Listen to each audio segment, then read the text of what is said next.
Ang mabuting balita ng Panginoon, ayon kay San Juan.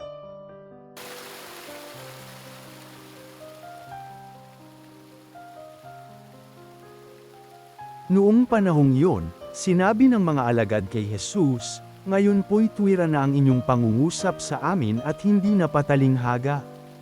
Alam na naming batid ninyo ang lahat ng bagay, at hindi na kailangang tanungin ninuman.